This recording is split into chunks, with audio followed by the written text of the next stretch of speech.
is the standard. Is the question was the subject matter of the communication harmless, and that it could not have affected the verdict. And we are. That's our position on the standard, Your Honor. If Your Honor looks to a different standard, we believe that State v. Green, the measure of State v. Green, you can't look just at Justice Kittredge's opinion. You have to look because he complimented the Court of Appeals decision, and the Court of Appeals decision absolutely applied the Reamer standard of the burden of production is on the defendant, but when the defendant produces evidence of a substantive communication to the jury by any third party, that's what Reamer is, by any third party, that then there's a presumption of bias, and that the state then has to overcome that presumption, produce strong, clear, and convincing evidence that it was harmless. And that was the standard that the Court of Appeals applied to State v. Green. And in State v. Green, the Court of Appeals says that this is the standard of the Fourth Circuit, and we follow the Fourth Circuit law in this area. Now, Justice Kittredge says that the communication by the bailiff, which essentially said if you're deadlocked, which they never were and never became deadlocked, then the judge may ask you to stay locked. I mean, that was the communication by the bailiff in Green, and Justice Kittredge said that did not go to the merits of the case. Justice Kittredge didn't throw out the Reamer presumption standard in State v. Green, Your Honor. And it's important, the Court of Appeals decision, looking to the Fourth Circuit, because, as Your Honor knows, this case, and I would encourage the Court to look at the Holmes decision out of the Fourth Circuit, which we cite, which applies Reamer. It applied Reamer in a habeas corpus case when they said Reamer is the clearly established law in the Fourth Circuit. And it vacated a death penalty conviction out of North Carolina because the North Carolina courts did not follow Reamer. And so the Court of Appeals decision in Green says we look to Reamer. Justice Kittredge says, we're not going to apply the Reamer presumption here because it didn't go to the merits. What we have in this case, and what we have, presented through proffer on the affidavits, something that goes to the heart of the merits. It's the defense, and it's the credibility of the defendant's testimony. And so we do have the burden of production, but we do believe that the standard in Cameron is we just have to show that the subject matter of the communication, that it was material to the case, and that then the burden shifts to the defendant to prove that it was harmless. Excuse me, the burden shifts to the state to prove it was harmless. That's what we believe the standard is. Mr. Waters? Sorry, Carl. Your Honor, and I'm going to walk through some of the cases in South Carolina that address this issue. But as Your Honor is aware, of course, when we deal with these issues, we have two types. We have internal misconduct, and our courts have been reluctant, Rule 606 says this as well, to delve into that unless there are concerns of fundamental fairness, like racism and things like that. And then there's external allegations of external influence and that sort of thing. And that's what we're dealing with here today. And to quote State v. Grovenstein, which is a 1999 case of the State Supreme Court, it cites Aldrin and Kelly and says, "We have consistently held the defendant must prove prejudice in these sorts of claims." And if we walk through all of the case law, our court has been very careful, and as much said so in Aldrin, which was an internal case, to sync the analysis and the standards between those two, and consistently held that the defendant has to show prejudice. It's their burden to do so. In Blake, in 1992, the court held, don't presume prejudice. And the test, of course, was whether or not the verdict was solely the product of honest deliberation or whether it was the product of outside influence. We go over to State v. Kelly. Of course, Your Honor concurred with Chief Justice Finney's dissent in that case, but in that case there was a pamphlet in the grand jury room. Clearly an external influence was alleged there. And ultimately in that case, the court held that the defendant failed to show prejudice from that particular external influence. In State v. Grovenstein, in this instance, it was clearly external. There was an alternate who was present in the jury room and even took a preliminary vote with the jurors. So clearly an external influence, far more than is even alleged in this case. That juror was removed, curative instruction was given, but ultimately the court was very clear that we have consistently held the defendant must prove prejudice, again, the burden being on the defendant. In Bryant, this was a capital case, one that argued way back when, and in that instance there was a police investigation, background investigation into death-qualified jurors in a capital case, clearly external. The trial court conducted an inquiry with questions submitted by the parties as well, and ultimately noted that it was the defendant's burden to prove actual bias on the part of the jury. In State v. Pittman, another case that I argued before, Your Honor, in that particular case there was a juror who had a conversation with his wife and with the bartender, and ultimately, again, the court held that the defendant failed to meet the burden of prejudice because the wife's comment was the defendant was not guilty, and the comment to the bartender took place after deliberations had begun. And then, of course, in Green in 2020, Your Honor just commented on that, and the court clearly held that the Rimmer presumption of prejudice doesn't apply here, and then, of course, went on to note that the defendant bears the burden of proving prejudice.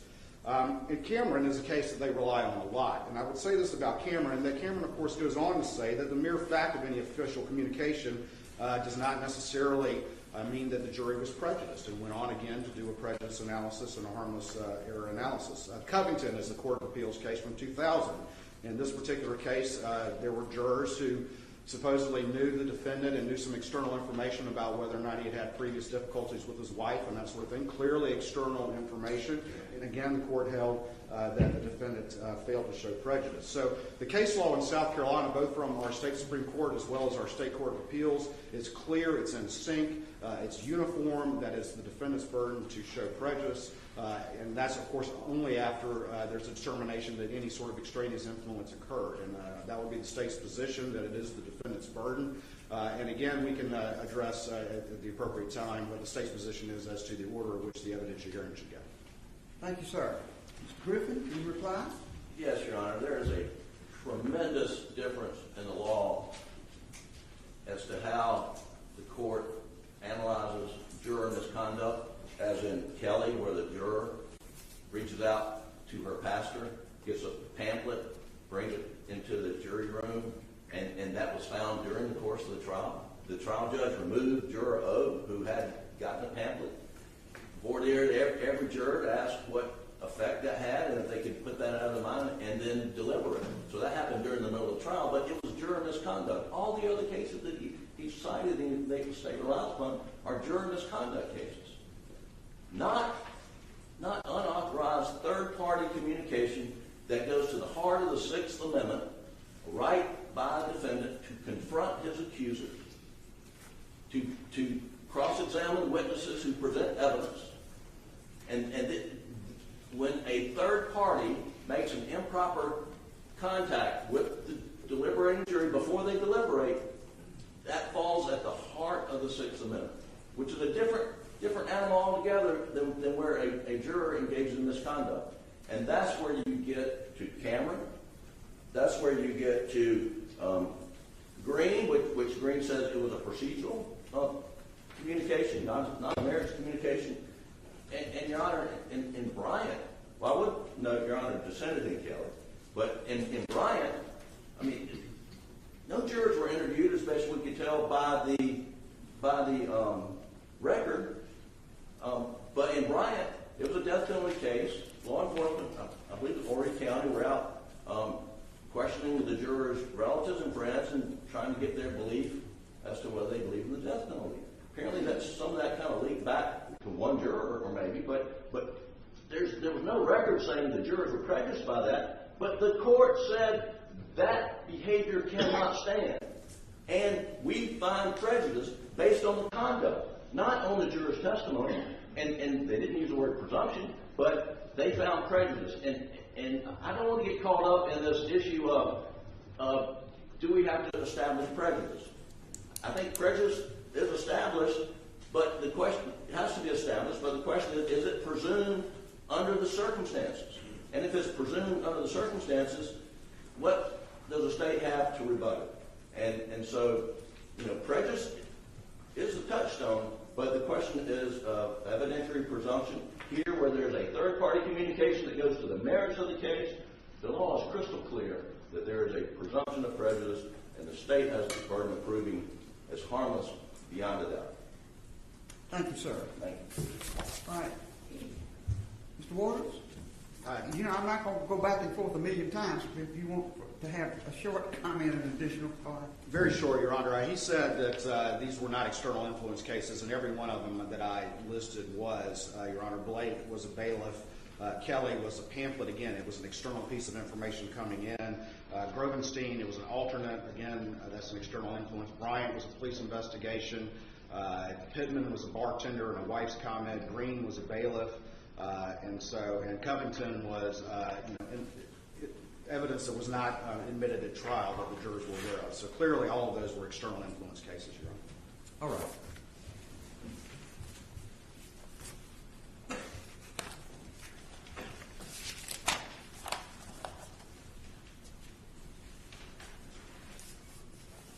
I do not regard State versus Cameron as the guidance that needs to be used by me in making a determination about this case.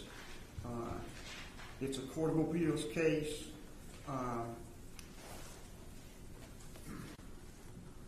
Since that case in 1993, there have been several cases, including Green, Oliver, and others, that very specifically talk about this issue of what the burden is on a motion for a new trial on the basis of after-discovered evidence that involves tampering or alleged tampering with the jury. All those cases say that prejudice must be proved, not presumed. And it may very well be that is what's going to be shown. But for purposes of what the defendant must show as the case goes forward to an evidentiary hearing, the presumption simply by the contact, which we don't have any sworn evidence about except in the area of one juror at this time.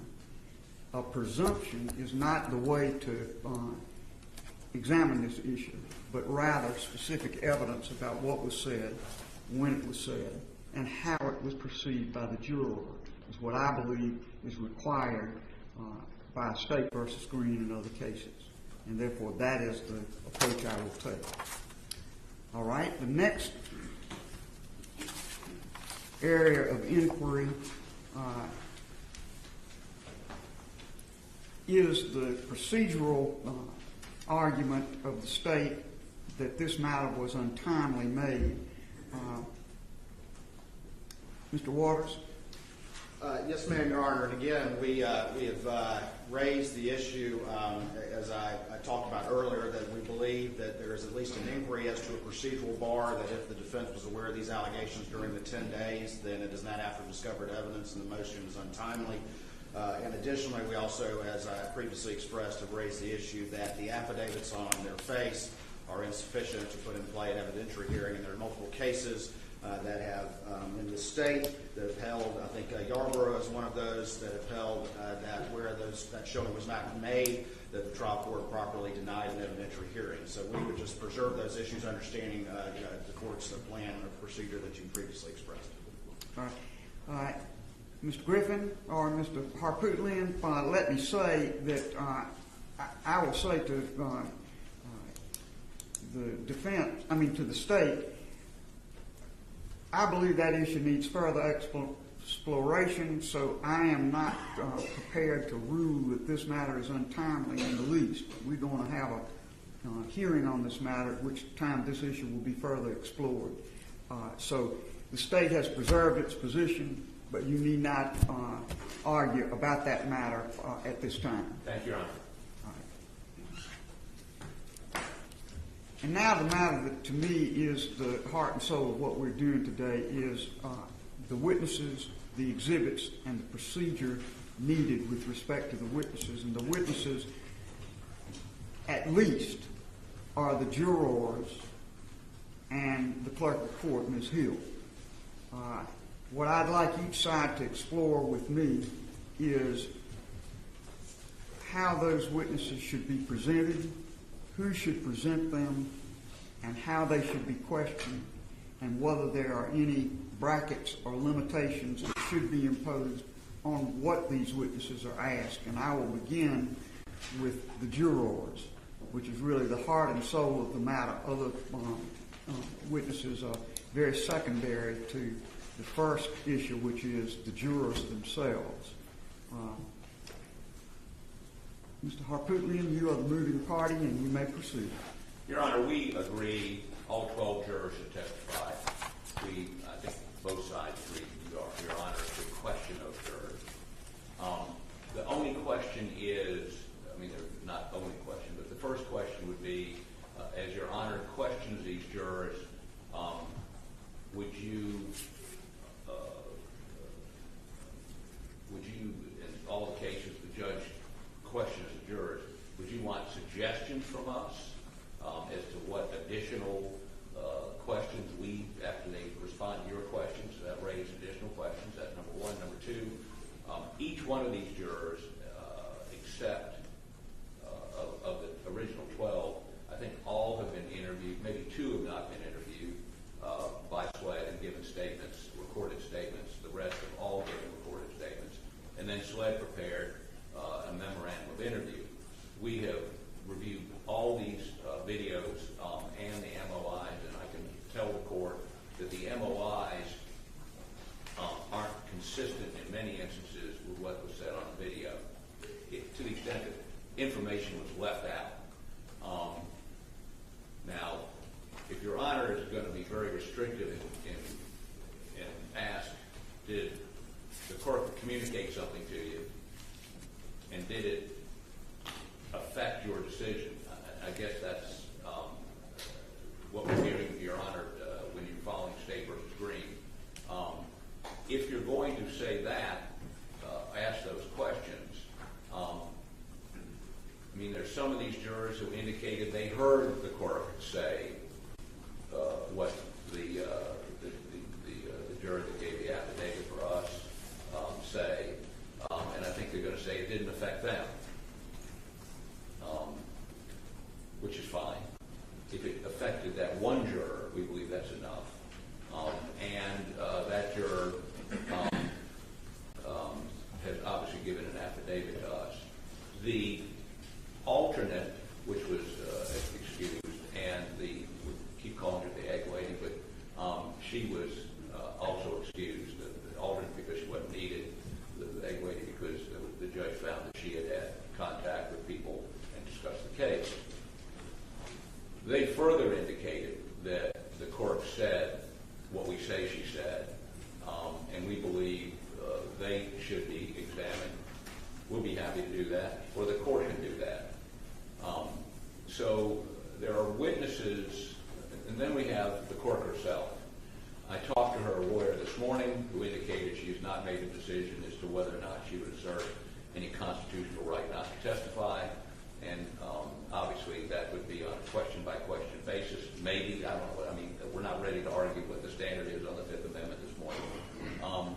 But if she does testify, there are literally thousands of emails that were furnished last week by Colleton County, some information furnished by SLED this morning and the Attorney General, which might be utilized, I can't say right now what it would or wouldn't, depending on her answer, to impeach, to contradict. So I can't tell you what exhibits there would be or what we would do because I don't know what her answers are going to be. We believe we should be able to examine her as a hostile witness. We should be able to call her as a witness because the burden is on us, as Your Honor just enunciated. Now, the only other thing I would say is this. Even if Your Honor determines that a piece of evidence or a question is not admissible for your consideration, for purposes of the appellate record, we believe we ought to be able to make a proffer. So it may be that Your Honor allows us and then in your decision decide it's not relevant, in your decision decide you didn't consider it, or whatever. But stop and go is going to elongate that hearing dramatically. And again, since you're the finder of fact, you can decide not what a jury's going to hear, but what it matters to you. So we think that the examination of the court should be wide open, and we think that the exhibits we would use to impeach her, we would attempt to keep it relevant to the specific issues in this case. I mean, her son has been indicted, for instance, her son's been indicted for wiretapping. There seems to be some inference, at least what we read in the paper, we don't have any specific knowledge, that she was aware of that, and that wiretapping was in relation to some ethics complaint about her. That's not relevant. We're not going to ask her about it. Now, we're continuing to examine whether or not there is some connection there, and we're investigating that. But at this point, I would tell you that's not where we're going. Where we are going, by way of example, is we have been furnished an email that she got on February 24th from somebody, which was a photo, a screenshot of a looks like a posting on some sort of Facebook page, where the ex-husband of a juror, not the egg lady, alleges that his ex-wife has been talking about the case, and she is going to vote guilty because she hates men. Now, we know she got it. We know she got it on February 24th. Yet on the morning of February 27th, she tells in the chambers, the hearing we were all present at, that she had seen a Facebook page posting by Egg Lady's ex-husband alleging that she was talking about the case, and she didn't think he was guilty. That Facebook page had never been produced, and then she produced a Facebook posting, she said, by the Egg Lady's husband. Turns out to be a guy I interviewed in Georgia, apologizing for what he had posted on Friday night, which concerned his wife's aunt meddling in their marriage. I think that's fertile ground for cross-examination. Your Honor may disagree with me, but I still would like to put those items into evidence for the appellate record at the time. The last thing I would say is this. In terms of Your Honor questioning the jurors, we need instructions from you as to whether you want, after you finish with the juror, do you want us to submit questions to you? I doubt you're going to let us question them. How is that process going to work? And will that be done someplace? Will it be done in this courtroom? Will it be done somewhere else? And if the jurors are going to be questioned outside of this courtroom, will there be a way for the public to hear what they have to say? Thank you for your indulgence.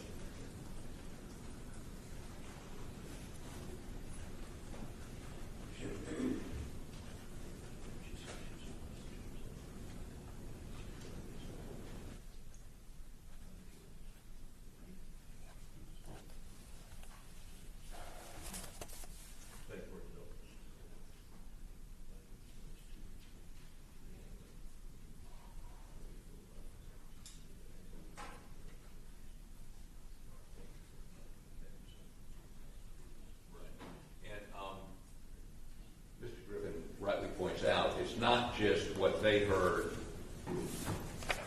may have heard from the court, but did any of the other jurors, for instance, Egg Lady, we keep calling her, gave an affidavit indicating Becky said things like, "Don't be fooled, watch the body language," watch the body language testifies to Mr. Murdaugh. Did she relay that to any other jurors? It's not just what. I mean, did the sitting juror or the alternate in the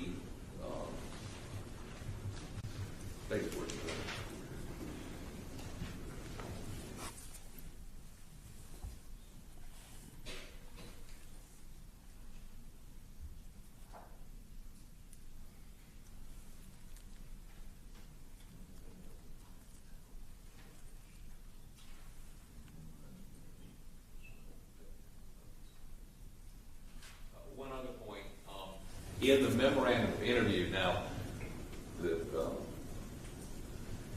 Cork's private lawyer, Mr. Lewis, objected to any videotaping or audio taping of Cork when she was interviewed. But in the memorandum of interview,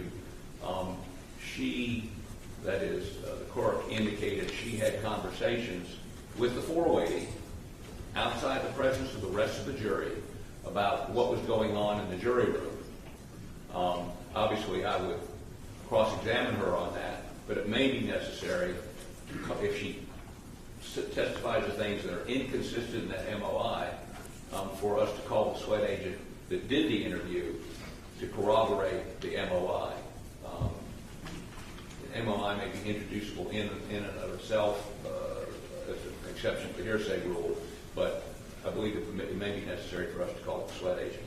We're not going to, and Your Honor, you've indicated that you're not going to want any sort of summaries of those interviews by the jurors when we talk back in chambers, or necessarily the MOIs. You want your own fact-finding with the jurors.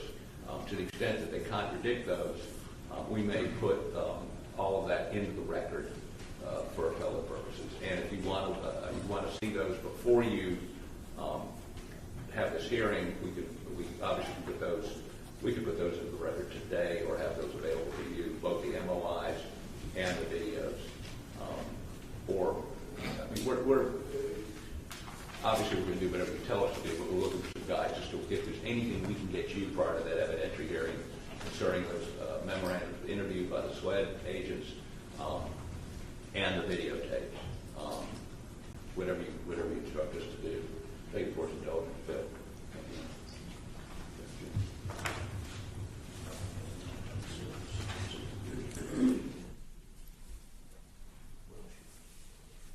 Your Honor, we mentioned, and Mr. Griffin reiterated to me just now, and obviously you don't need to tell us this today because we're not going to be doing the questioning, but there is the consideration of 606B and the incursion into deliberations.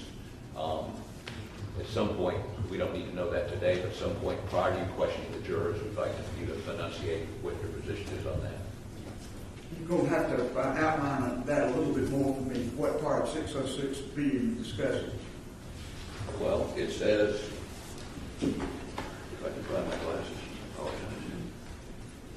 upon an inquiry into the validity of a verdict or indictment, a juror may not testify as to any matter or statement occurring during the course of the jury's deliberations or to the effect of anything upon that or any other juror's mind as or emotions as influence a juror to assent to or dissent from the verdict. All right, Sam, what are you saying that imports for this proceeding? Well, for instance, if we prove to you that the court said, do not be fooled, or, watch Murdaugh's testimony, watch the body language inferring he was lying, he will be lying.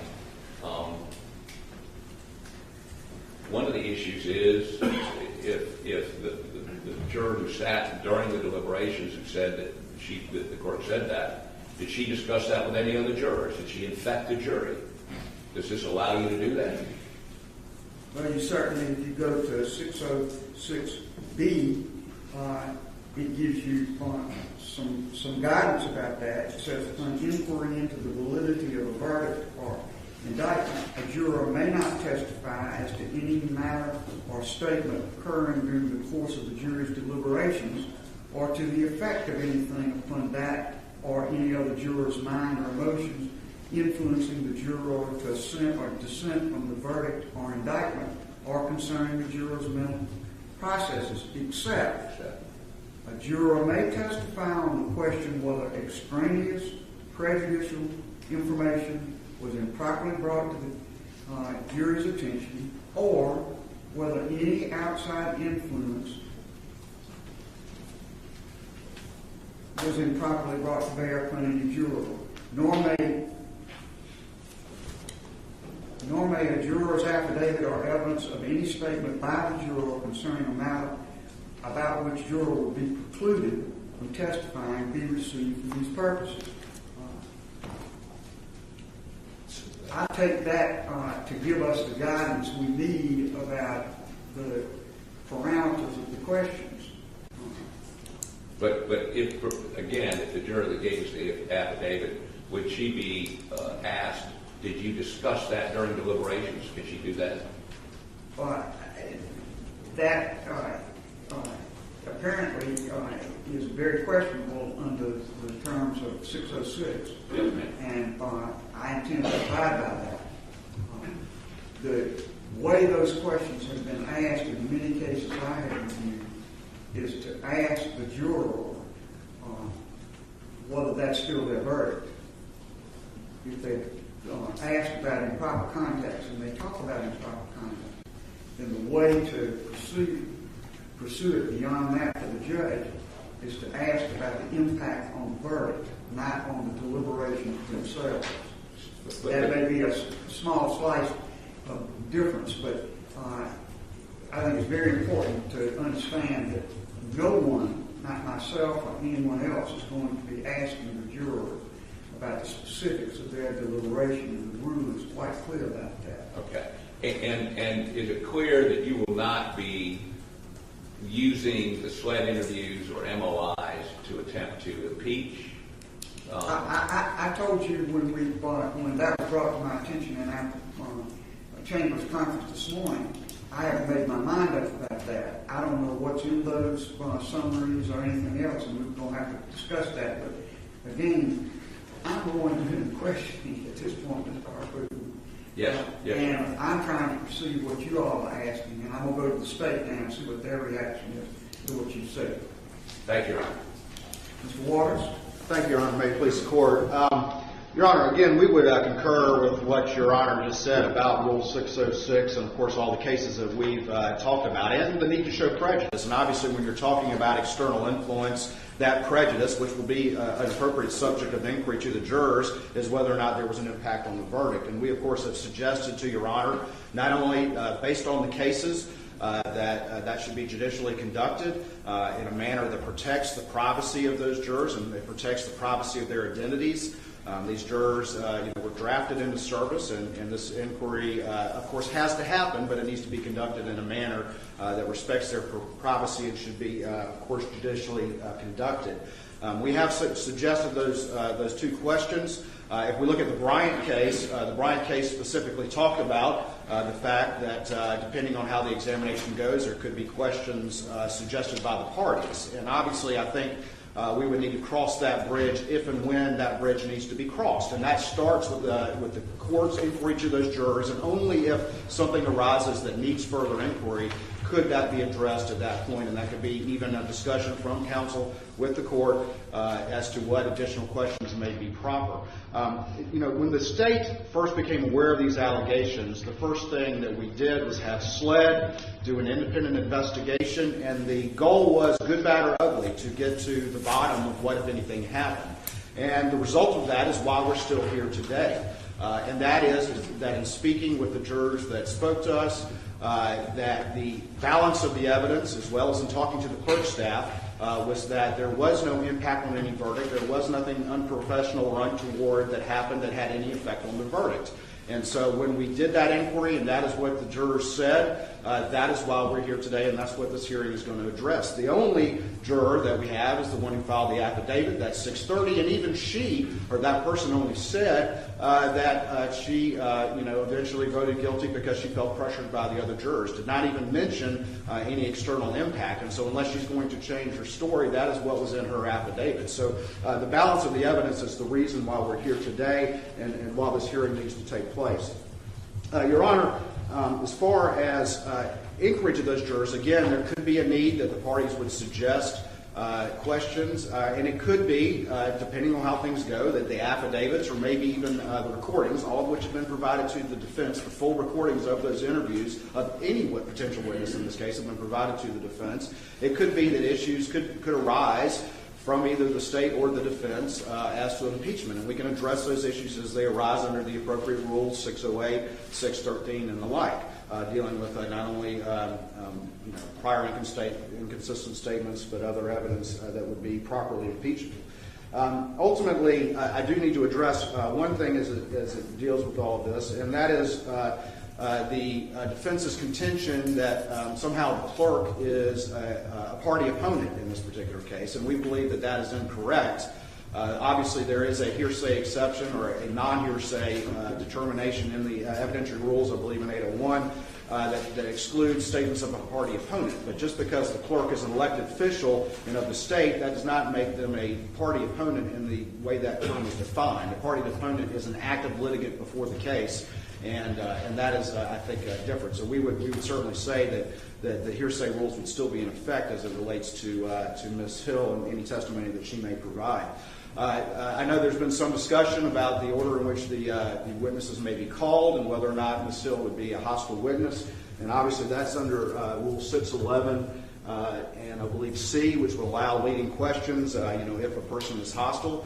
I think, again, at this point, I don't know that any showing necessarily has been made, but I understand the defense may raise that point and we may have some arguments at that time. But I don't know that there's been such an identification between Ms. Hill and the state that would allow, her to be identified as a party. I think that's far out of bounds, but also that she would be applicable to allow defense leading questions under 611C. Your Honor, in looking at the type of examination that would need to happen here, and again, the issue also arose of the Fifth Amendment. And I know that the defense would like to brief that issue, and we're happy to respond. We don't know exactly how that might arise in the course of any examination. We need to cross that bridge again when we get there. We would say, though, that the Fifth Amendment is question-specific, and so, again, it may be something that this Court has to rule, as is in any sort of evidentiary presentation, question by question, based on any objection by the parties. So it's kind of hard to say that exactly what the blanket position would be until we actually get to that determination. Ultimately, the defense referred to some information provided this morning. Actually, both sides exchanged last night their communications with the clerk during the course of the trial. So both sides did that last night. And there were a lot of communications with the defense as well. And so, again, I just want to point that out that there's any sort of allegation or insinuation that the state's not providing information. We've been very diligent about providing any and all information to the defense. And if any additional information arises, we will continue to do so. But both sides exchanged that last night. And of course, there's been some reference in their filings as to emails that were forwarded from the clerk to me and to my paralegal, and they've actually even listed me on the witness list. And Your Honor, as we have had a chance to peruse the defense communications with the clerk, there was just as much communication and offers of help. It was just a uniform across-the-board courteousness that's reflected from those. So we think that that's a non-issue, and we think that should not be something that arises during the course of this evidentiary hearing, at least as it would require communication from or testimony from attorneys. Your Honor, ultimately, as we look at the inquiry that will need to be conducted, as the state has made clear, it starts with the jurors. And only if something arises in that inquiry, further inquiry to those jurors may be necessary. And that could be in discussion with the parties, as I've stated before. And then, I know Your Honor has indicated the clerk should testify, and we certainly understand that. The clerk filed an affidavit denying any of these allegations. And so, again, as we address the clerk's testimony, the state would have objection to some of the information I believe the defense would propose to examine her on. We believe that an inquiry should be limited to what is appropriate and relevant impeachment, but not should be just a far-ranging fishing expedition or full inquiry into a lot of subjects that have come up since the trial that we believe are not relevant to any inquiry that is before the court here now. Obviously, Rules 404, 401, 402, and 403, as well as, which of course address relevance and 403 objections, 404, which addresses other crimes or wrongs or acts, Rule 608, which addresses inquiry into other specific acts and impeachment. and Rule 613, which talks about prior inconsistent statements. All of those rules potentially could come into play depending on the nature of the testimony and the nature of the inquiry. But there have been allegations since the trial about the book, about this wiretapping case, about investigations into alleged use of office for improper gain. But again, all those are subsequent to the trial. And so again, depending on how the testimony goes, the state would raise appropriate objections at that time to limit the inquiry to what is appropriate for what is before the court we would submit, and that is what occurred during the trial. So we would make those particular evidentiary objections as things developed. Ultimately, that would be the state's position. I know that we're trying to put as much meat on the bones as we can at this particular point in time, but I think the reality is that the court's inquiry to the jurors will really determine the nature of the inquiry that needs to proceed from there. And at that point, the state would take the positions that I've outlined here today. You reply. Please, Court, Your Honor.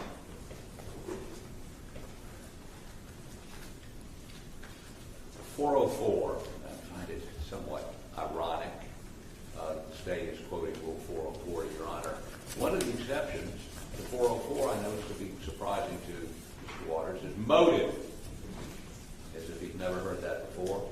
He told me this morning one of the assistants that worked for Ms. Hill during this trial was told by Ms. Hill during the trial that a guilty verdict would be good for sales of the book. Motive, selling books. So we believe we should be able to get into that. We should be able to ask Ms. Hill about it. If she denies it, to call that witness, that assistant, and have her testify that she was told that. I mean, why would a clerk do what we allege she did? We think is important for Your Honor in terms of credibility and context. That's number one.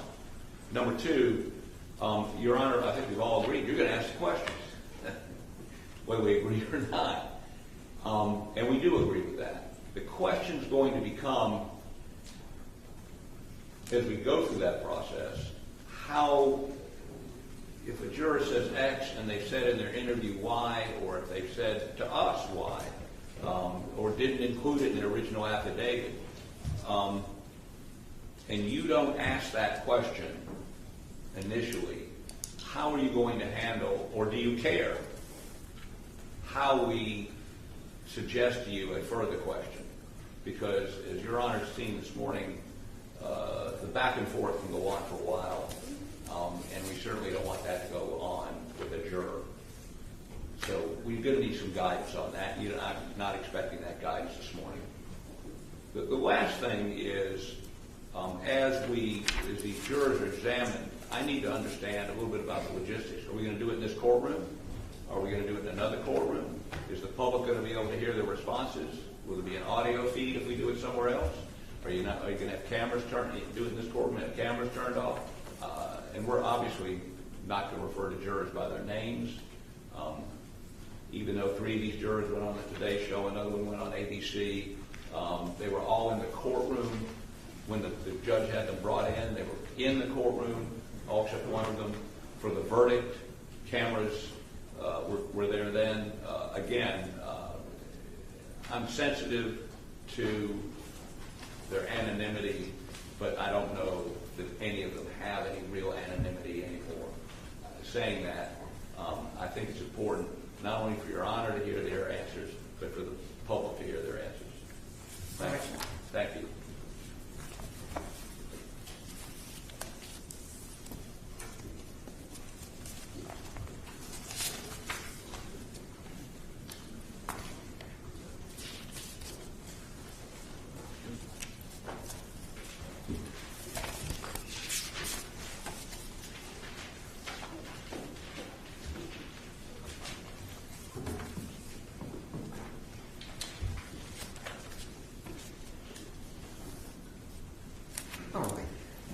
With respect to the jurors first as witnesses, I will be doing the questioning of the jurors, and I will notify the parties pretty promptly what I intend to ask the jurors.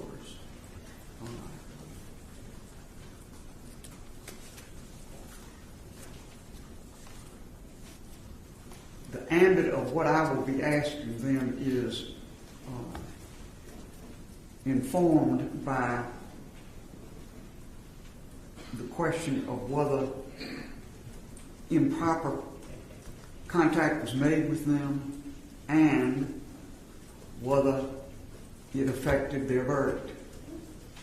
I understand that you, on the defense side, have views about what further should be asked the jurors on two levels. One, as a predicate to what you want to do with the clerk herself in examining her. And two, as a means of further attacking the credibility of the clerk in her testimony. I have not seen any of the SLED material or memoranda concerning the state's summary of these interviews and so forth. I will be open to receiving that if it's done promptly, because we've got a hearing coming up the 29th, and I want there to be plenty of time to revise any current ideas about who to subpoena, who to call as witnesses, and who has to do that. But I can tell you that I am very, very reluctant to turn this hearing about juror contact into a wholesale exploration of every piece of conduct by the clerk alleged to have been improper on its own, indicative of her characteristics or personality or anything of that nature. This is a very focused inquiry that deals with this jury and what impact contact, if any, had on this jury. So I am very mindful of the limited nature of it. As I say, I'm not excluding submission in advance of information that would take the questions beyond the limited questions I've initially indicated. But I will be very hesitant about any of those questions as it involves propounding those questions to the jury. As it involves questions to Ms. Hill similarly, this is not a time to explore every mistake or incorrect statement or false statement that ever has been made by this witness. I am the judge of the credibility of this witness for purposes of this new trial motion. I don't think it's necessary, nor do I think it's proper, to explore each and every impropriety alleged to have been committed by the clerk.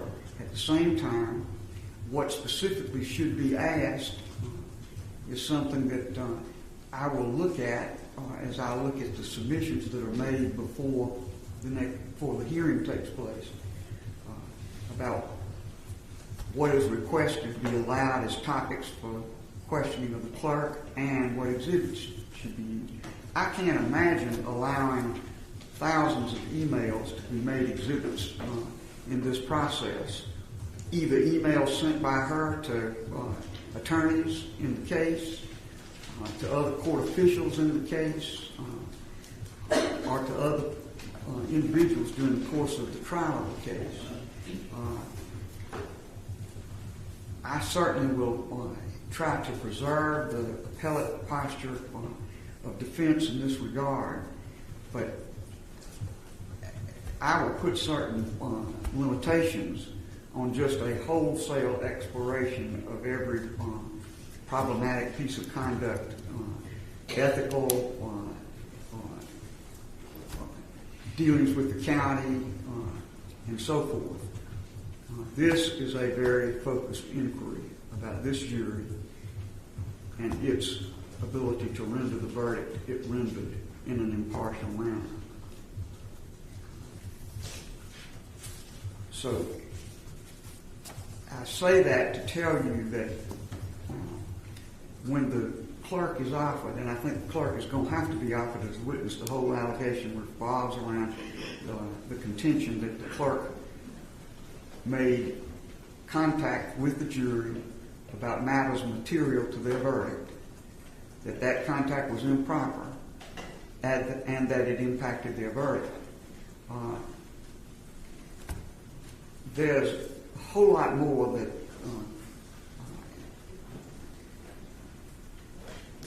Mr. Harpootlian has indicated he'd like to explore that I regard as totally extraneous to the inquiry that we maintain. I'm not going to allow those questions to be asked by way of proffer and then have the clerk answer those questions and have that be the proffer, although I consider them irrelevant questions. We're not going to handle the case in that way. If I exclude a certain question from being asked, then the proffer will be whatever in writing is chosen to be offered in that regard. But I will not conduct a hearing where there's a whole side hearing in which every question desired is asked and either required to be answered or dealt with in some other way. I don't think that is an appropriate use of this very targeted hearing that I'm directed to have. I also think it makes a great deal of difference whether the questions that are being asked relate to the clerk's conduct at the time this case was tried, as opposed to other conduct at a later time or in connections with other things than the trial of this case. So I will be looking very carefully before we conduct this hearing and trying to give the parties as much advice as I can about what I would find to be acceptable topics to pursue. I think you're entitled to that, but I also think the record of the case is not to be used as a platform to explore each and every fault of each and every witness, whether it be the juror or the clerk. And I'm not going to have the hearing conducted in that manner. I think there are other ways of preserving topics that I rule should not be pursued than having those questions asked and answered, even though I rule that they're not proper in the hearing. So I hope that explains kind of where I am on the subject of how questions are asked.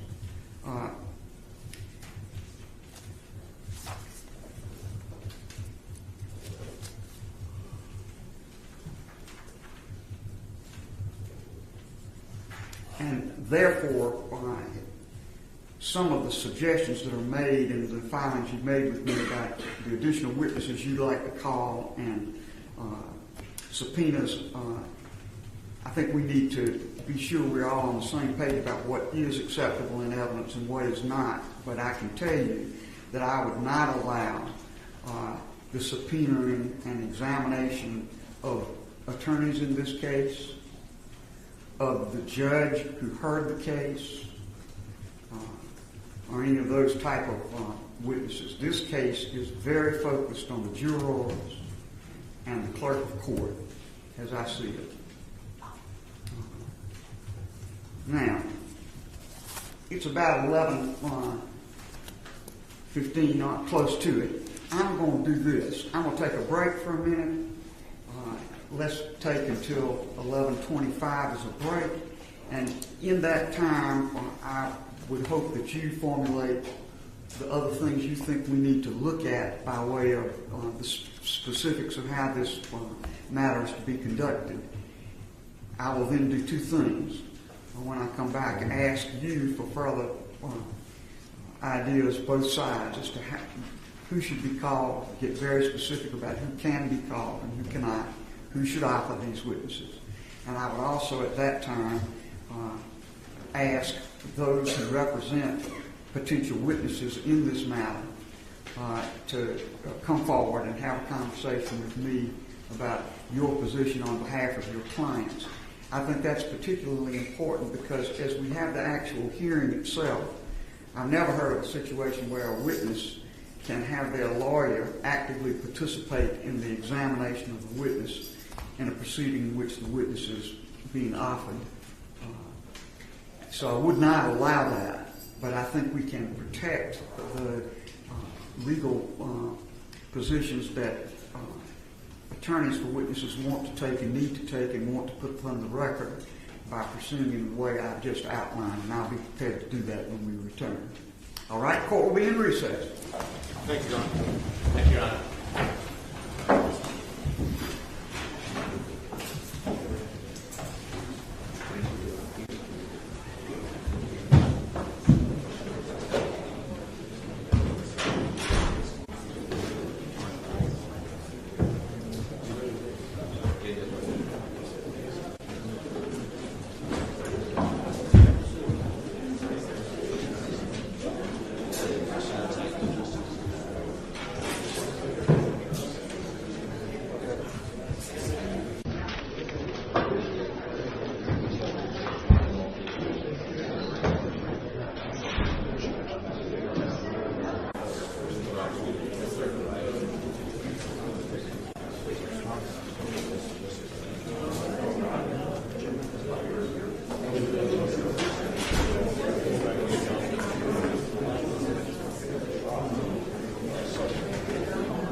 Before we proceed further, a few other things that you've asked about that I want to clarify before we then go forward with the more specific look at how witnesses will be questioned.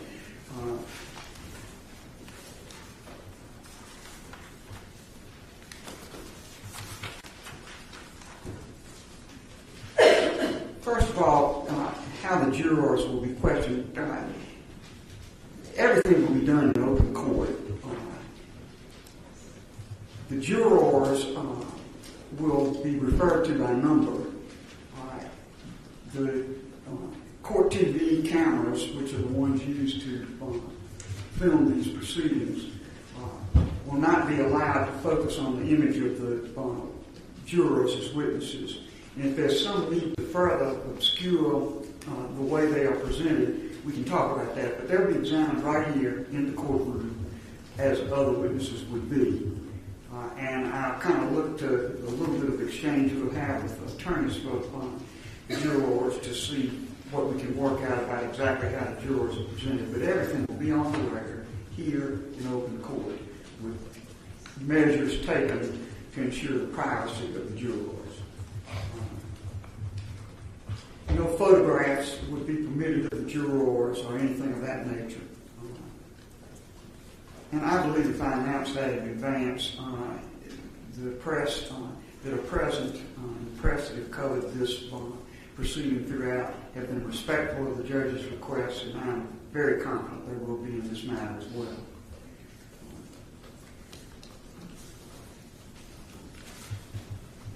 With respect to the alternate jurors, I will question only the jurors who sat and considered this case. So the alternate who was dismissed by the trial judge. That alternate did not participate in any way in the deliberations about this case. There's nothing that's been brought to my attention about anything the alternate might have done that was improper at all in terms of communications with fellow jurors. Nothing's been alleged in that regard. So our focus will be on the jurors that heard this case and not on either that alternate or any other alternate juror that has been proposed for questioning. I will not permit that. With witnesses or testimony I do not allow. Let me explain about proffer. Proffer will be a written proffer by the party dissatisfied with the limitations of my ruling. But there will not be some examination as the proffer. The proffer will be a written proffer by the attorneys in accordance with their positions about witnesses and testimony. With regard to the subpoenaing of witnesses,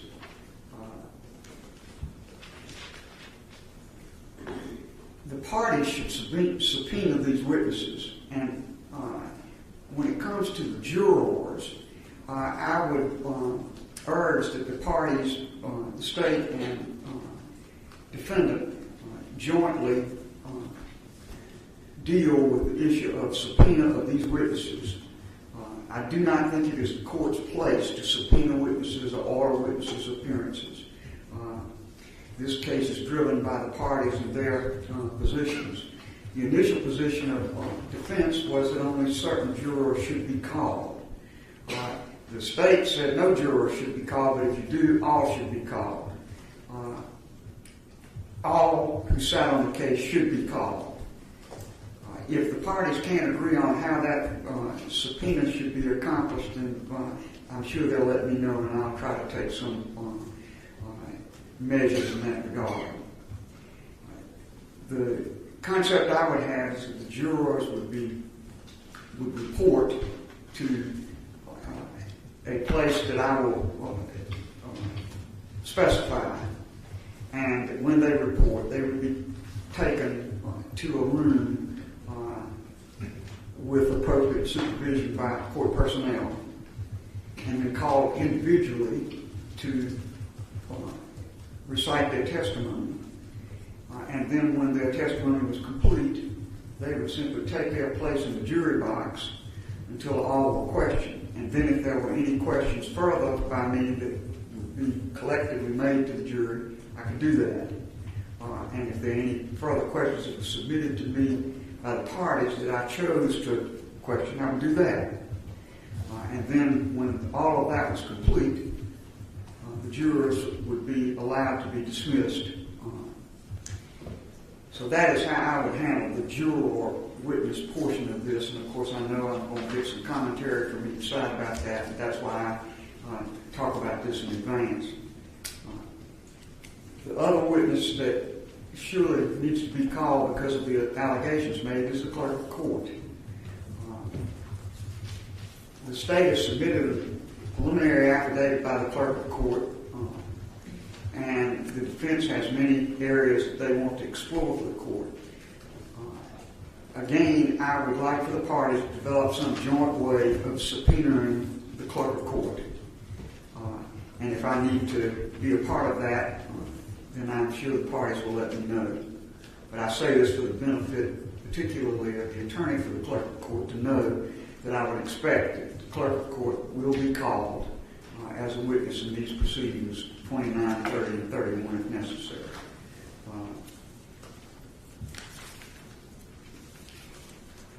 We'll be using the same courtroom for these proceedings, this courtroom.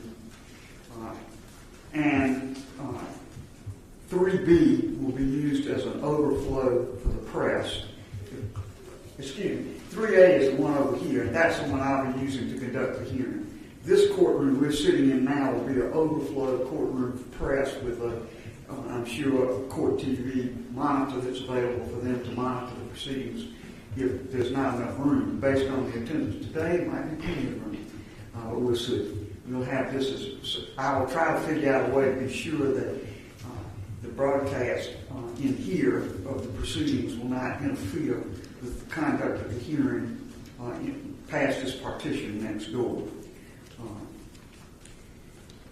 I will trust Mr. Vendor to work with the press to arrange the courtroom and the overflow room in accordance with the rules I will set forth here and anything else that may come up that needs my attention.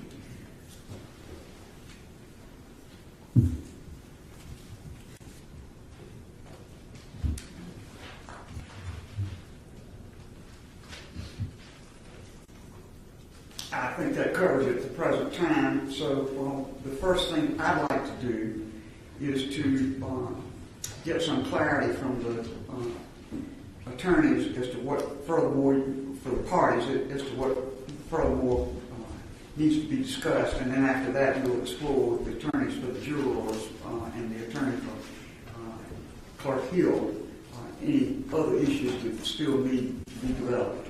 Mr. Hopkins. Please support, Your Honor. I'm trying to make sure I understand what you just ruled. Are you ruling that we cannot call the alternate juror or the so-called egg lady to corroborate what was said to the sitting jurors since they were all told this at the same time? I'm not sure I understand your question, but I'm telling you that I want these jurors, these alternates would be called apparently to testify as to what the clerk said. Yes.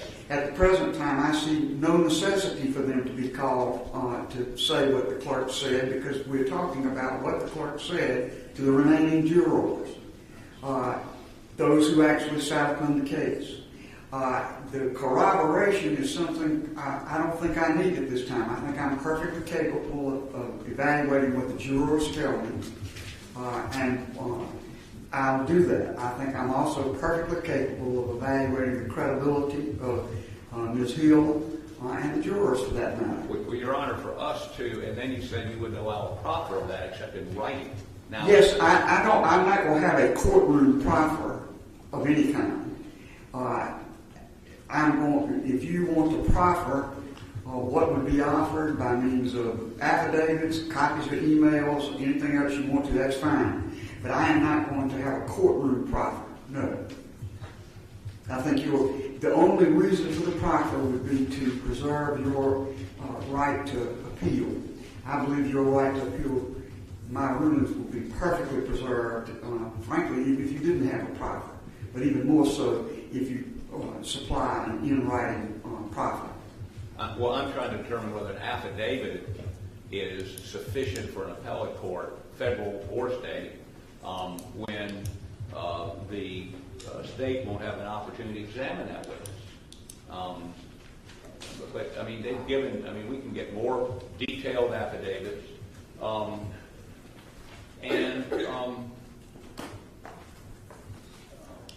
You know, these people are witnesses to what the clerk said to the juror who deliberated. I don't understand how that can't be relevant to Your Honor's decision. I understand there's two steps. One, did she make the statement? And two, was it prejudicial? These witnesses corroborate she made the statement. Well, of course, that's what you say.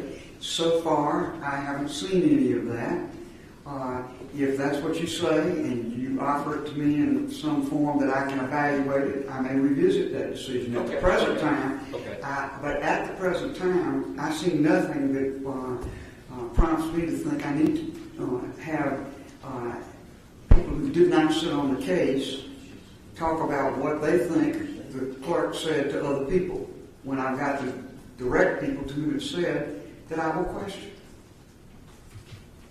Well, Your Honor, we did submit an affidavit, but I had no problem with going back. You submitted one alternate affidavit, right, and one affidavit of a dismissed alternate. I'm aware of that. Right. So. And that doesn't prompt me to change what I've just said to you. All right, we can get you more specific. I understand what the questions are you have, and I would only put those folks up to deal with those very limited issues that you described. Put them up in 10 minutes.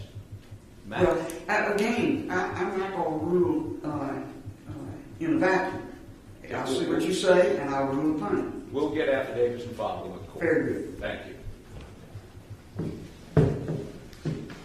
Your Honor, just one issue as to logistics. Obviously, these jurors are down in Colleton County, and we're up here in Richland County. I've spoken with SLED, and in as much as we need, there may be jurors who need transport. SLED has certainly agreed to have 12 cars if we need to make sure that they're individual. They can then come in through the garage, and obviously they'll be brought up to a jury room. I think Your Honor indicated they can be in a jury room with a bailiff in there to make sure that no one's talking about their testimony and that sort of thing, but also so that they don't have to come in through the public entrance and that sort of thing. So that would be... I think that would be a good solution, and of course, to satisfy the concerns that the defense may have, you could either have a member of the defense team or one of their employees ride with them, or if you could agree upon a sworn statement by the agent or person that does drive them that they, A, will not say anything, and B, did not say anything, then that may cure the problem too. I think you all can work that out. But I do think having proper transport would, first of all, be a comfort to the witnesses themselves, the jurors themselves. But if they can arrange something otherwise, of course, they'd be free to do that. But to the extent it's a burden on them, yes, I think that's a good idea. And in all events, I would want arrangements to be made to have the jurors come to the parking garage in this building and be escorted up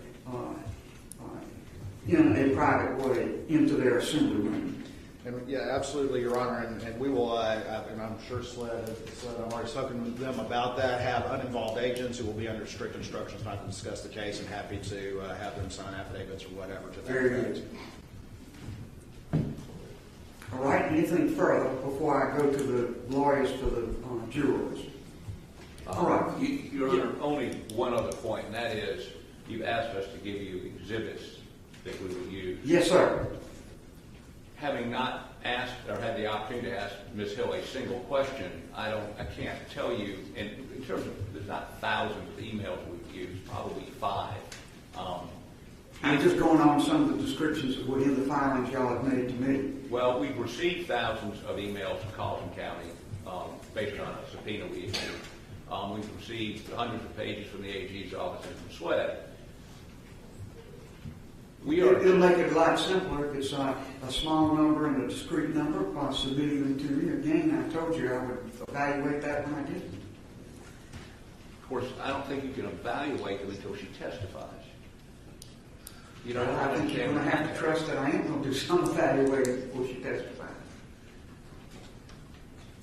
Okay, and Your Honor, you know, she's given an affidavit denying making any of these statements. She has.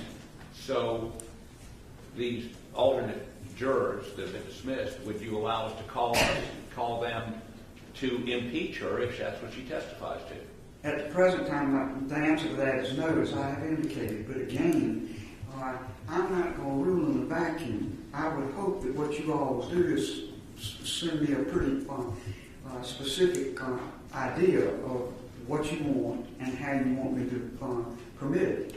So I'm not going to rule on something I haven't seen yet, which is your proposal as to exactly how these witnesses and alternates are to be used. All right, we'll get more extensive affidavits from those two alternates. Oh, okay. That's fine, or descriptors of some sort from you as to what you intend to do. I'm not going to dictate how you do it, but I'm going to have a lot more than just kind of the generalities that have been discussed in these briefs in order to permit something. Well, I think we're going to need an affidavit for appellate purposes, nothing else. I mean, my description to you is not evidence. Oh, I agree. But, you know, again, I will tell you how I'm going to accept the proffer. What you put in the proffer, in the written proffer, is up to you. I don't want to dictate that or manage it. Well, I just want to say that we're going to hopefully be able to get affidavits from these folks. Yes. Much more descriptive than the original affidavits. Oh. Thank you. All right. Your Honor, may I consult with counsel very briefly? Certainly.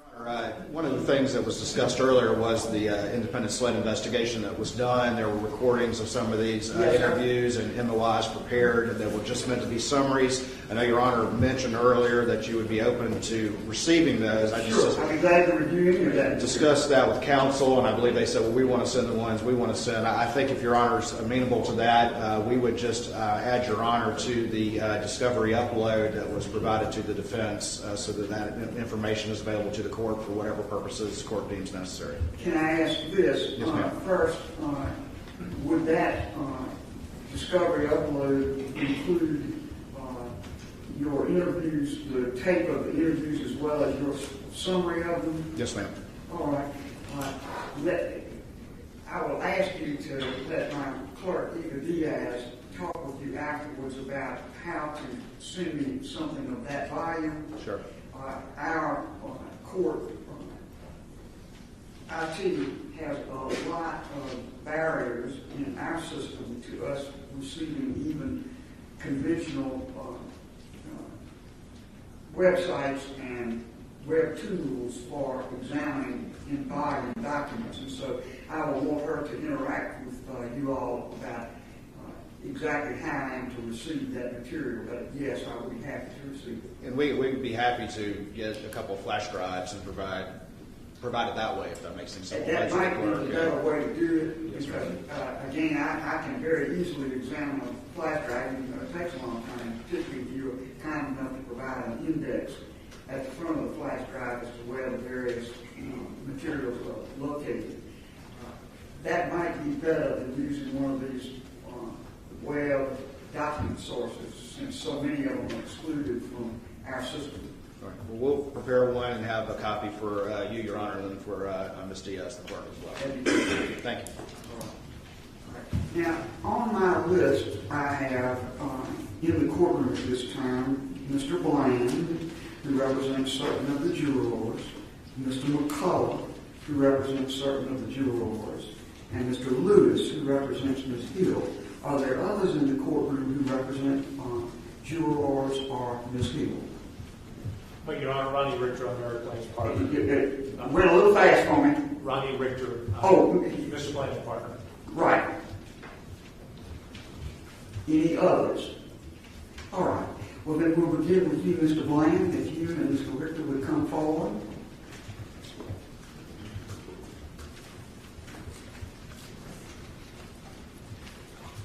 May it please the court, Your Honor. Ronnie and I represent 4 jurors who rendered verdicts in this case. I would like their numbers, but only if that doesn't violate the attorney-client privilege, and you may give them to me now or later. Can I give them to you later? I have them now.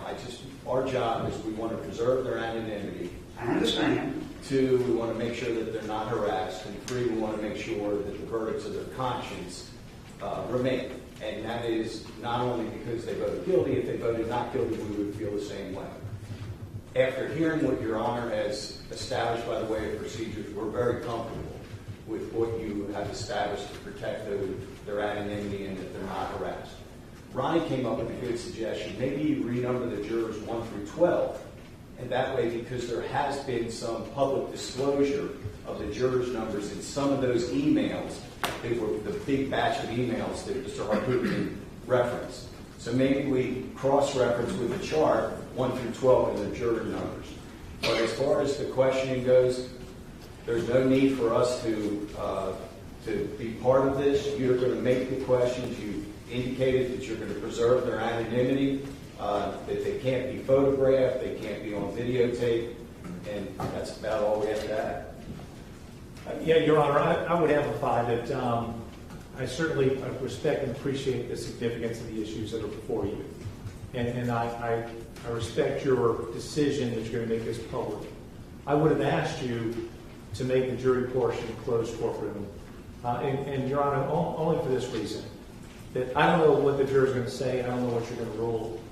But let's just say in a hypothetical setting that because juror number 9 said something that you believe deprived Mr. Murdaugh of his right to a fair trial, you're going to grant a fair trial, a new trial. I would hate for there to be any mechanism for somebody to backtrace to who was juror number 9. Because the public has very firm opinions about this matter, and I wouldn't want that person to be subject to any kind of public scrutiny. So I would have asked of you that for the juror portion that we do closed courtroom, that the press would be present, that their likeness, both voice and face, be muddled, just as an additional safeguard. But I certainly appreciate what the safeguards you had put in place. I respect your ruling. I just throw that out for consideration.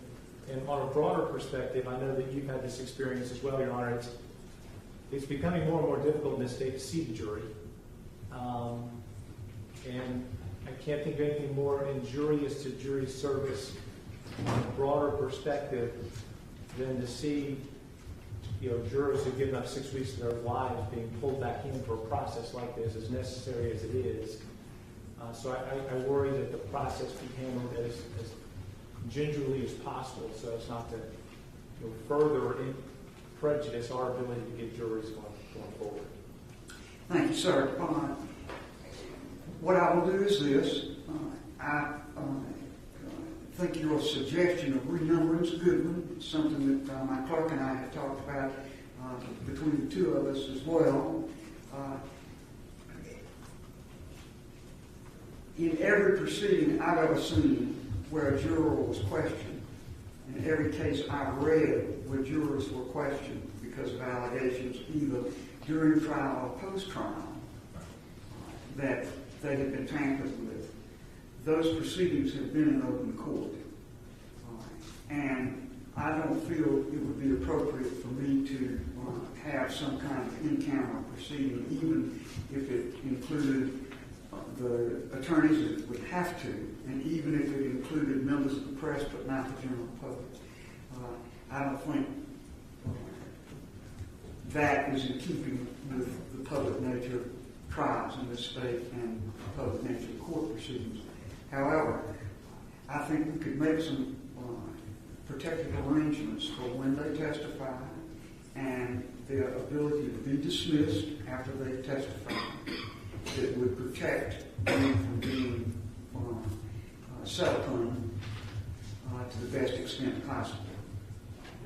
So that is the way I will handle it, and I hope all things on balance that is as protected as you think it needs to be. We trust you, Your Honor. All right. Your Honor, on behalf of our clients, we will accept their service of the subpoena so that they don't have to be served. Well, that's great, and of course you don't represent all of them. No, our four. You're for, but that's great, and it may very well be that these parties are going to be able to work out something with respect to some of the rest of them. I don't know, but I appreciate that on behalf of what you represent. Do you want me to come up and tell you our juror numbers, or you want me to wait? No, sir. You can. I don't need that at this moment. Okay. Thank you. Thank you, Judge. Yes, sir.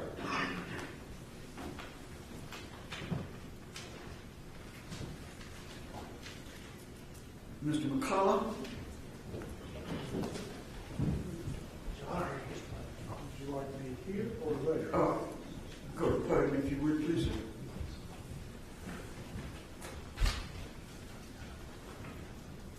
I believe by some of your rulings today, they've satisfied several of the things I was going to mention. One, Your Honor, was, of course...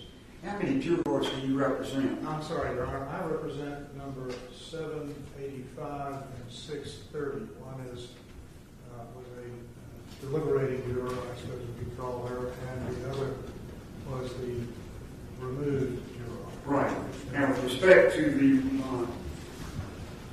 replaced juror, I think my ruling about the ambit of any testimony from that juror satisfies any requirements you've made. I rule that I will not hear testimony from that juror, alternate juror at the present time. Now, Mr. Harpootlian is going to submit additional information. As regards your client, I'd ask him to submit that information to you as well. And then I'll see if there's any revision of the position I take about that. You also represent one sitting juror, so you may continue. Your Honor, the other juror was not an alternate. She was an actual seated juror. That's right. The sitting juror. Who was removed at the end of the trial. Oh. Prior to deliberations. Whoops. I need Mr. McCullough to speak up, please. You need to speak up some, Mr. McCullough. I don't get that much, Your Honor. Yes, sir. Your Honor, if you'll indulge me just a moment, I think much of what you've said today bears on a quote that I'm taking from the response of the state, which was filed and was part of your record, and my letter of November 10th responding to that filing is also a part of your record. But the state said that jury duty is this cornerstone civic duty. Needless exposure of the jurors to litigative stress and impeachment by zealous attorneys in a case, especially of this public exposure, can only serve to discourage citizens from willingly participating in this civic duty. Your Honor, I'm delighted with your ruling that you'll be asking questions. I've been subject to your interrogative skills in my appearances before the Supreme Court. So I'm pleased with that, and I checked that off the list. I would like, Your Honor, for you to take judicial notice that there have been excessive public comments by, and I have to say, Your Honor, in my letter of November 10th, I took Mr. Waters, who signed the letter, to task for labeling one of my clients, one of these jurors, as dishonest. I wasn't pleased with that. I think that discourages civic participation. I would ask the court to admonish the litigants, I'm not, attorneys. Mr. McCullough, let me stop you there. I am not aware of any of what you're talking about in terms of comments about the jurors or otherwise. So that's just not something I'm going to take into account by listening to it or by taking any judicial notice of it. I don't know what I would be taking judicial notice of. I do not know anything about what you're talking about. Well, Your Honor, both my letter and the response of the state are part of the record which you obviously have not gotten to, but I would assume yet. My only request is either admonish lawyers, officers of the court in this courtroom and outside of this courtroom who represent people to be cautioned that this is a search for the truth, not an effort to protect a verdict, nor an effort to discourage people from participation. A negative commentary does that, or runs the risk of doing that. That's all I'm saying.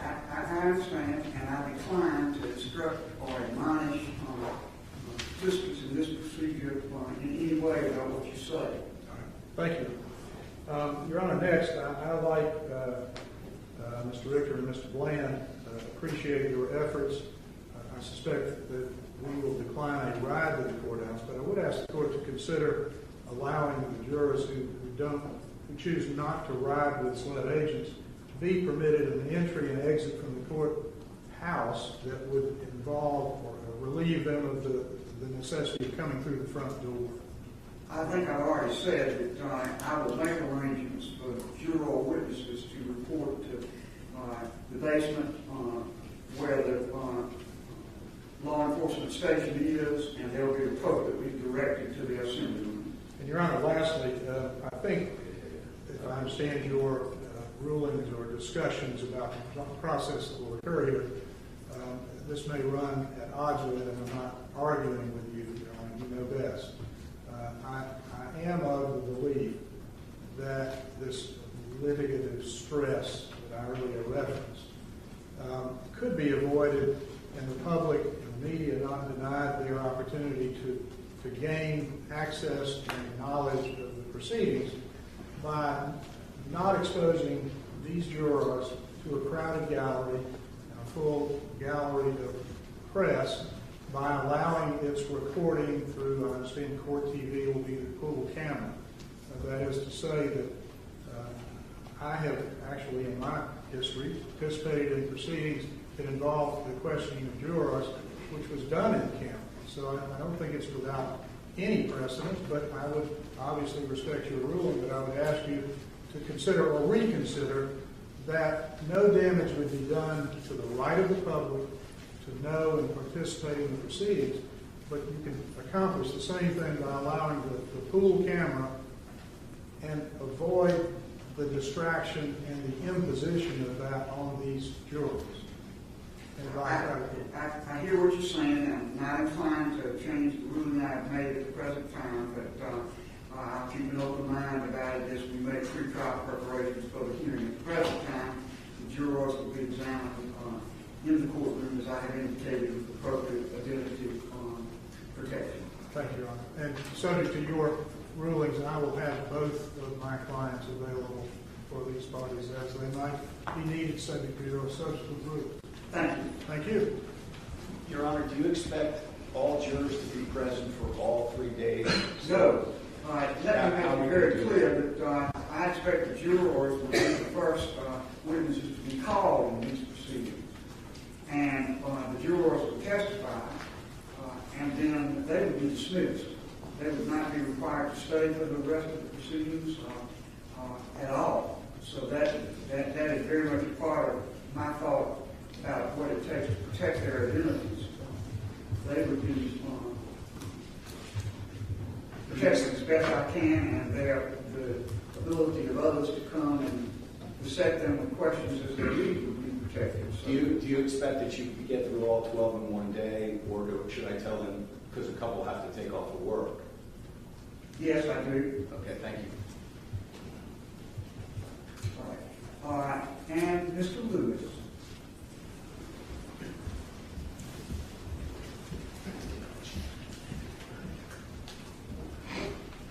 Your Honor, I'll be brief.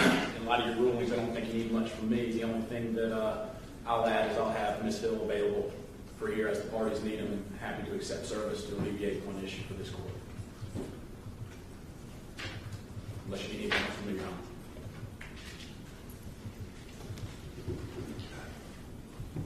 All right.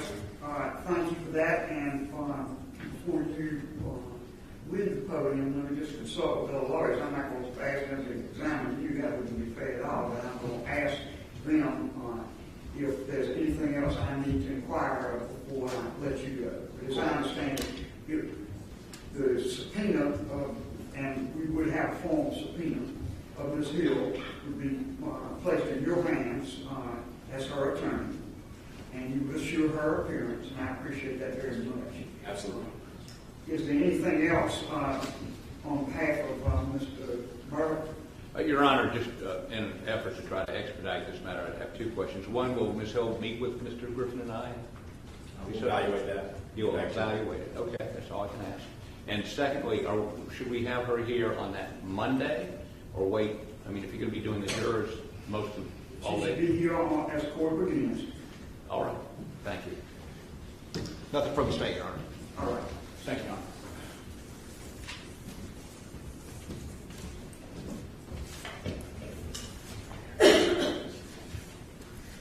I'll go over my checklist one more time, but I think I've covered everything I want to cover. I'll come to each of you in a moment.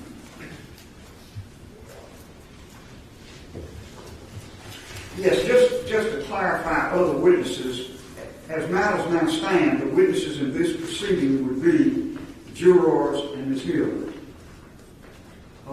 So I want to be sure that we're all understanding exactly what's going on in that regard. I would not allow the attorneys to be called. I'm unclear about the mention in some of the papers that SLED investigators would be asked to testify, or any other witnesses. So I'm going to go one more time. I want to get real specific so you will understand what you need to prepare for by way of in-court examination and what you need to prepare for by way of submitting proffer. All right. First of all, for the defendant. Police Court, Your Honor, just a couple of issues. One, we don't know who we're going to call to impeach Ms. Hill, because we don't know what she's going to say. So it's difficult for us. I mean, once she testifies, at that point we'd say we'd like to call so and so and so and so and such and such and such and such. Number one. Or maybe no one. I mean, she may concede every issue we have. For instance, she did tell, according to the state, she did tell one of her assistants, one of the people helping her, I hope he's found guilty because it'll help book sales. Now, again, I hope that's the last time you're going to repeat that until I ask for it again, Mr. Harpootman. I've told you that I can't imagine a situation in which I would go that far.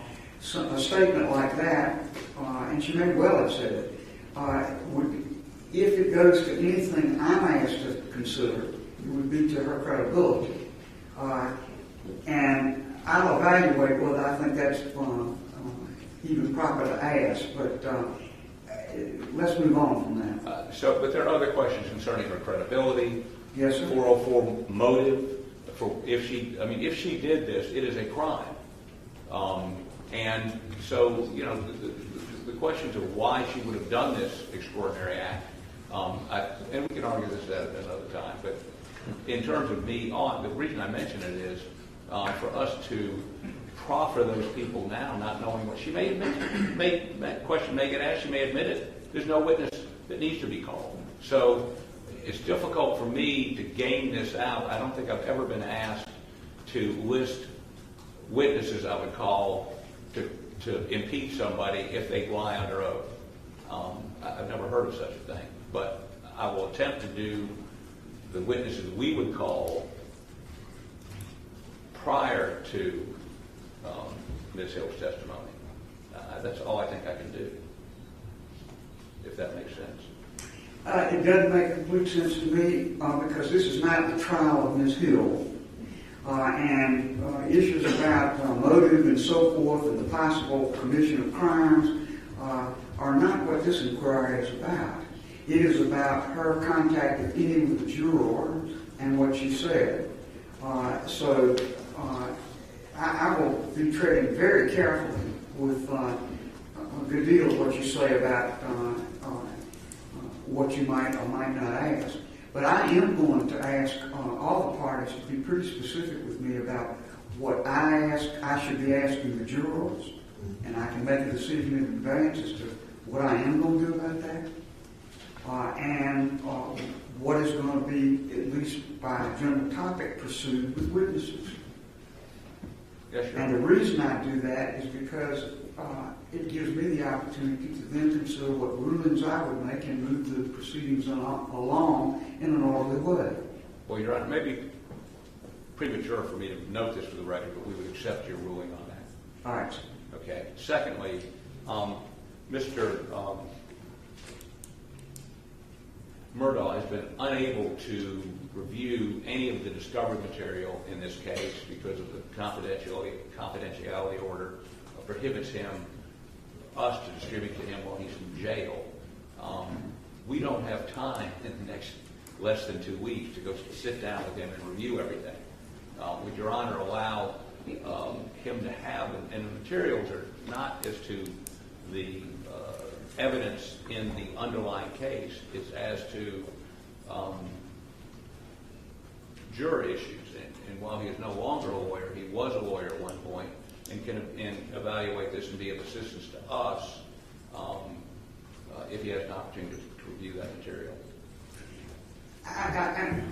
You're speaking to me about something in a complete vacuum as far as I'm concerned, so I can't really evaluate what you haven't been able to review with him and what you have been able to review with him. As I understand what you're telling me is I have received certain information as the attorney for defendant that I have not been able to show defendant for defendant's review because of the confidentiality order. I can't imagine that. I think what you may be saying is Mr. Murdaugh has not been able to keep for himself, while I'm not there, confidential materials. That's correct. That is something common to many folks who are under incarceration and are limited in the kind of materials that they can receive and keep in their possession when they're not with their lawyer. This is not an issue where he's being deprived of the ability to consider material that you have received. This is a question of whether he can have that material in his possession when you are not there or your representatives are not there and study upon it or so forth. I can't control what the limitations of the Department of Corrections are, nor can I control what limitations may have been put on confidential material because of the fear that it would fall into other hands. So I'm not going to rule in the abstract on things. I would have to have something that's pretty specific, but I can tell you this. I would certainly not order these materials to be wholesale given to him for him to take back to his cell and have in his possession, because I don't know who might see them were that the case. And if they are confidential materials, that would be an extreme risk of breaching the confidentiality of the materials to do that because of his situation. And his situation is as it is. Now, my making or yours? Your Honor, I would only note for the record this. Much of the material we received has been within the last 2 weeks. This hearing is scheduled for 2 weeks from yesterday. Yes, sir. And you've given us more stuff we have to do between now and that hearing. There's nobody to go sit with him at the jail, and his time is limited as to when those people can visit. So without him being able to review this material, I don't believe we can be effective, and we would be ineffective in representing him. Well, I understand that those are wise statements for an attorney to make to preserve your position on the record. It doesn't change my view of how we should proceed in this matter at all. I think you will be able to, if there are deficits in what you have been able to do with your client, you will place those contentions on the record, and the appellate courts of the state will have adequate chance to review. Well, Your Honor, would you consider continuing the hearing on the 29th to allow us to meet with the client and effectively review these materials? No, sir. Okay. Thank you. We respectfully accept your ruling. I understand. Thank you. Mr. Waters? I don't have much to address, Your Honor. The initial question that Your Honor asked was about SLED agents being listed on the potential witnesses. And, again, Your Honor, when these allegations were first raised, we instructed SLED to do an independent investigation, good, bad, or ugly. And only because of the results of that investigation, or the reason why we're standing here and litigating these issues before Your Honor, ultimately the only way that SLED agents could potentially be testifying, and again, when we filed our response, we didn't know exactly the parameters of the corporate rule. The only way, though, that I could see them potentially testifying is in the event that there is an accepted witness by Your Honor, that there was some sort of prior inconsistent statement under Rule 613 or some other permissible inquiry. But I think Your Honor's rulings as to the nature of the inquiry we're going to conduct would probably remove or make very unlikely that need. All right. Anything further? Nothing from the state, Your Honor. Nothing to defend, Your Honor. All right. I say to attorneys for both sides, the court is deeply grateful for the very fine materials you have submitted so far. This an extreme amount of work in a very truncated period of time, and I appreciate the burdens it places upon you. Mr. Hopkins, I particularly thank you as a member of the General Assembly for not interposing your immunity because you are in session, and I respect that. I set these matters after consultation with y'all so that I could fulfill my obligations to the court as expressed in Chief Justice Beatty's order. But I realize that I'm doing that with your extreme cooperation in light of your other duties, and I appreciate it very much. Thank you, Your Honor. I look forward to further submissions from the parties and from the hearings commencing January the 29th. Court will be in recess. Thank you, Judge. Thank you, Your Honor.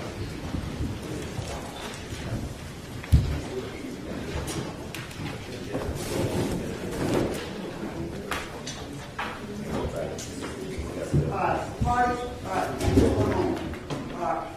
I asked Ms. Harris before these matters commenced to please expedite, even if it's in a rough form and not in a perfect form, the court would like to produce their transcript. I asked her to produce a rough copy of the transcript just as soon as she possibly could for both sides.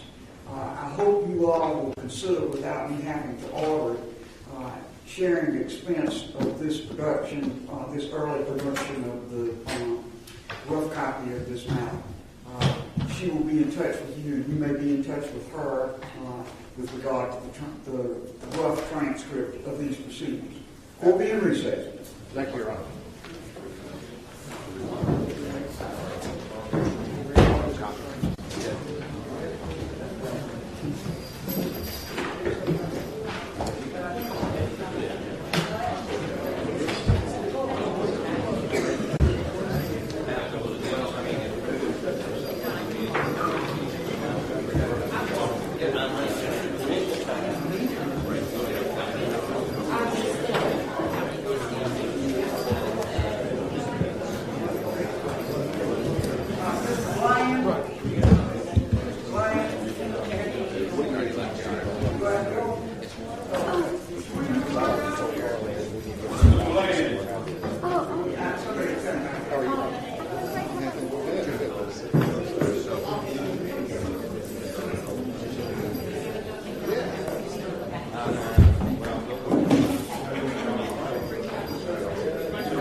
Let's